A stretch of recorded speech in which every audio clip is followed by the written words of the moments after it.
আসসালামু আলাইকুম সুপ্রিয় শিক্ষার্থীবৃন্দ, তোমাদের সকলকে গুরুদয়াল সরকারি কলেজ কর্তৃক আয়োজিত অনলাইন শ্রেণী কার্যক্রমে স্বাগত জানাচ্ছি।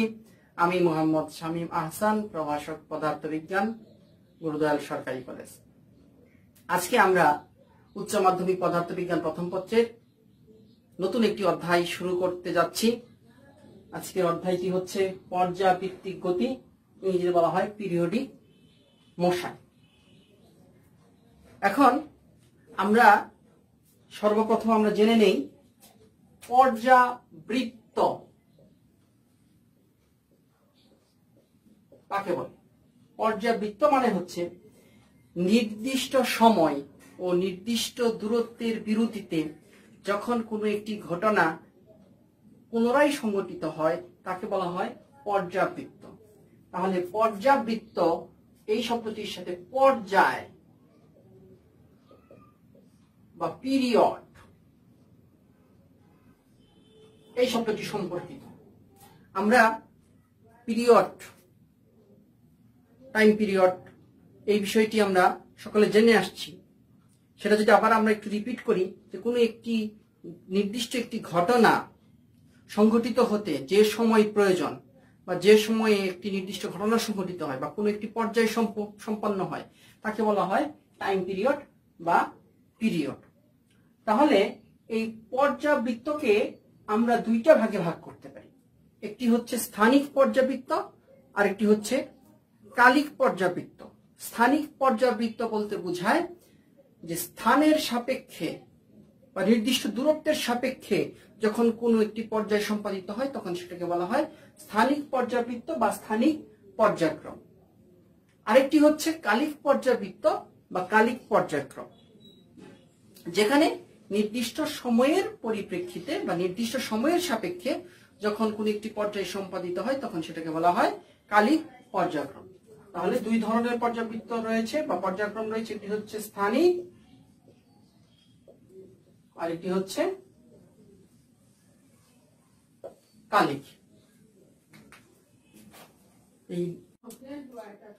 এখন আমরা এই পর্যাবৃত্ত গতি সম্পর্কে একটু ধারণা নেওয়ার চেষ্টা করব।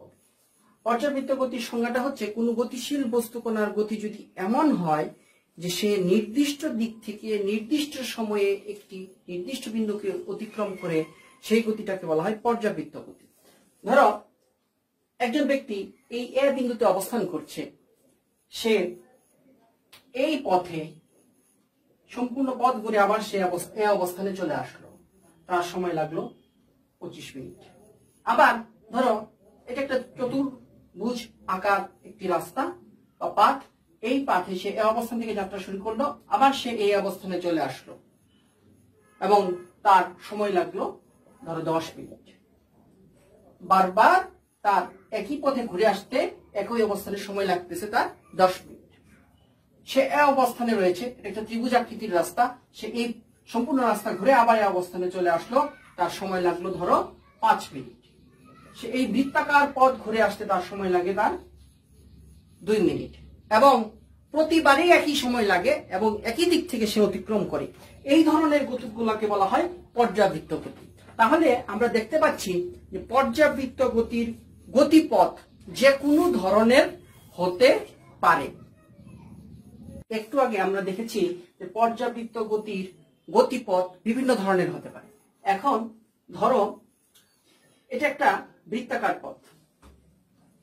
এখন যদি আস্তে আস্তে এই পথটা আস্তে আস্তে যদি সংকুচিত হতে থাকে, তাহলে দেখা যাবে যে এটা একটা সরল রেখার আকৃতি ধারণ করেছে। আমরা হাতের মধ্যে অনেক সময় রিবন বা ব্যান্ড বাঁধি হাতের মধ্যে, ওইটাকে যখন আমরা চেপে ধরি তখন ওই পথটা বা ওর শেপটা অনেকটা স্ট্রেট লাইনের মতো হয়ে যায়। অর্থাৎ দেখা যাবে যে তখন আর যে কোণাটি গতিশীল সেই কোণাটি একবার এদিকে যাচ্ছে আর একবার ওদিকে যাচ্ছে, অর্থাৎ এদিক ওদিক। এটাকে আমরা বলতে পারি টু অ্যান্ড ফ্রো মোশন, এদিক ওদিক।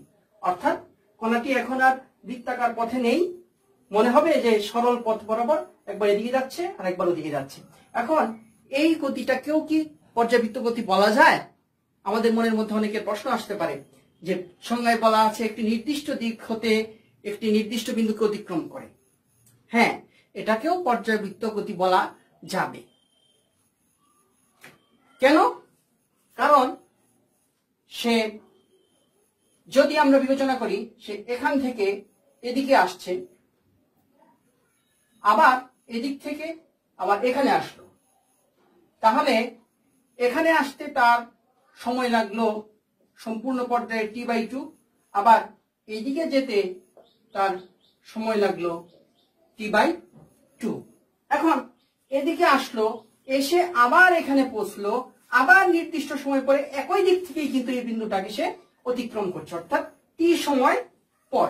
তাহলে যদি কোনো গতিশীল বস্তুর গতিপথ যদি সরল রৈখিক হয় কিন্তু তার সম্পূর্ণ পর্যায়টা সম্পন্ন হতে যদি সমান সময় লাগে, তাহলে সেটাকে পর্যায়বৃত্ত গতি বলা যাবে। কিন্তু এদিক ওদিক অর্থাৎ পর্যায়কালের অর্ধেক সময় একদিকে এবং পর্যায়কালের বাকি অর্ধেক সময়ে বিপরীত দিকে যখন গমন করে তখন সেই গতিটাকে একটি বিশেষ নাম দেওয়া হয়, সেই গতিটাকে বলা হয় স্পন্দন গতি বা হারমোনিক মোশন।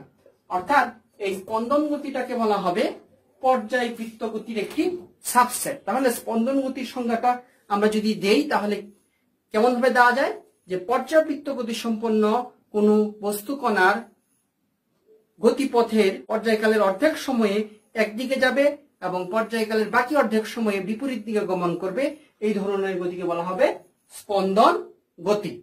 আমরা একটু আগে আলোচনা করলাম পর্যাবৃত্ত গতি ও স্পন্দন গতি সম্পর্কে। এখন এই গতিগুলোর উপর যদি আমরা আরো কিছু বৈশিষ্ট্য আরোপ করি তখন সেই গতিটাকে আমরা বলতে পারি সরল ছন্দিত গতি বা সরল দোলন গতি। এখন আমরা সেই বৈশিষ্ট্যগুলা একটু দেখার চেষ্টা করব। প্রথমে আমরা সরল ছন্দিত গতি বা সরল দোল গতির সংজ্ঞাটা আমরা একটু জেনে নিই।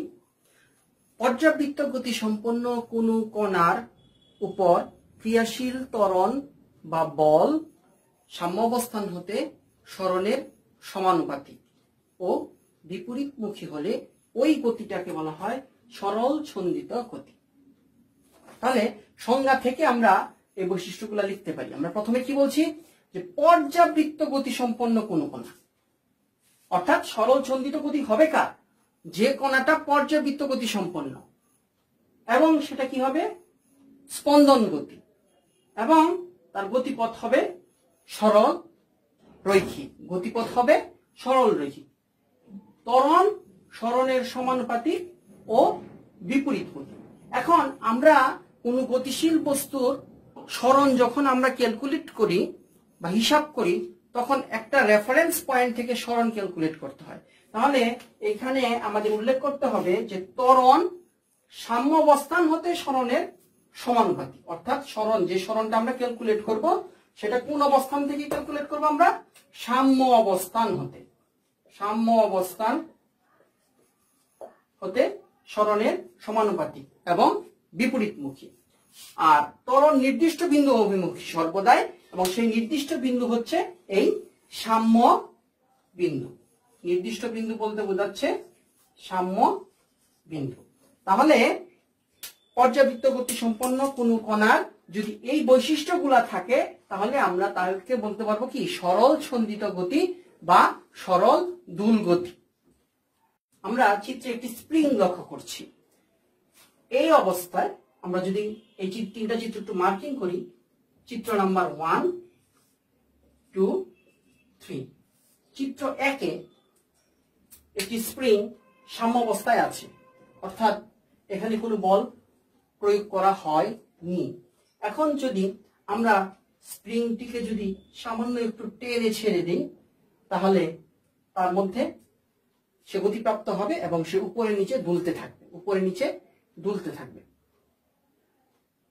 আমরা যখন এই সরল ছন্দিত গতি বা এই অধ্যায়টি যখন আমরা আলোচনা করব বা এই বিষয়ে কোনো আলোচনা হবে তখন আমরা ধরে নিব যে দুলনটা সংঘটিত হবে সেই দুলনে কখনো ড্যাম্পিং হবে না, অর্থাৎ সময়ের সাথে সাথে দুলনটা আস্তে আস্তে থেমে যাবে না, দুলনটি নির্দিষ্ট সময়ের বিরতিতে চলতে থাকবে, অর্থাৎ এখানে কোনো ড্যাম্পিং ইফেক্ট থাকবে না।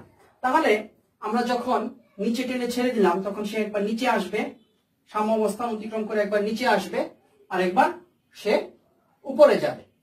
তাহলে তার গতিপথটা কি?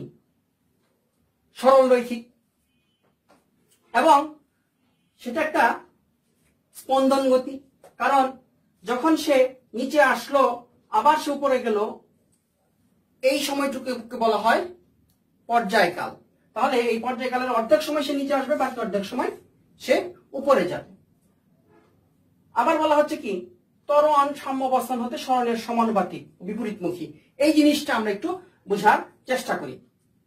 যখন দোলকটি স্প্রিংটি যখন নিচের দিকে আসবে তখন তার স্থিতিস্থাপক ধর্মের কারণে সে এদিকে টান টান অবস্থায় থাকবে প্রসারিত হওয়ার পর, এবং যেদিকে সে নিচের দিকে, যেদিকে আমরা স্প্রিংটিকে টেনে ধরলাম তার বিপরীত দিকে সে একটি বল অনুভব করবে। সেই বলটিকে বলা হয় প্রত্যয়নী বল, এফ। অর্থাৎ এই বলটি এই স্প্রিংটিকে সাম্য অবস্থায় নিয়ে যাওয়ার চেষ্টা করবে।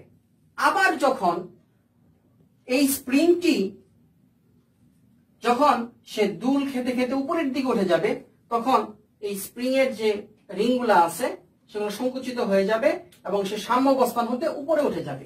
এক্ষেত্রে তার সরণ হচ্ছে এক্স। তাহলে এই ক্ষেত্রে সে নিচের দিকে প্রত্যয়নী বল সে অনুভব করবে তার স্থিতিস্থাপক ধর্মের কারণে। তাহলে এই প্রত্যয়নী বল এফ প্রপোর্শনাল আমরা কি লিখতে পারি? Minus x.